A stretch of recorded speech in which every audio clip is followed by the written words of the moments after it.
GR 100 แรงม้า100 แรงใส่เครื่องปลูก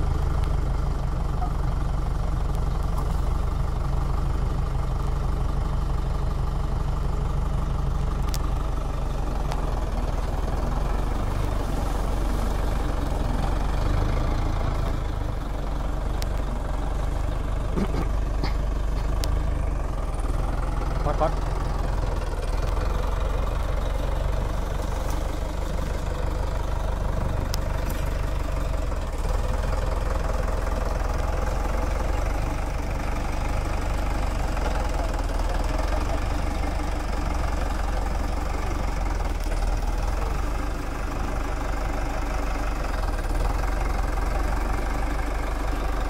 ร้อยไหนวะ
แท็กเตอร์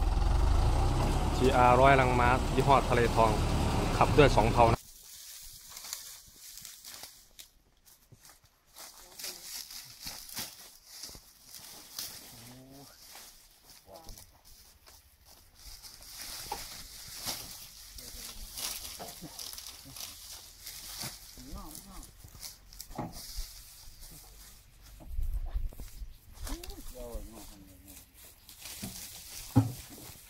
GR 100 แรง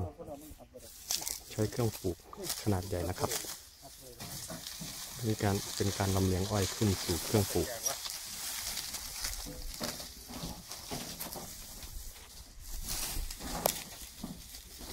เจ้าของรถ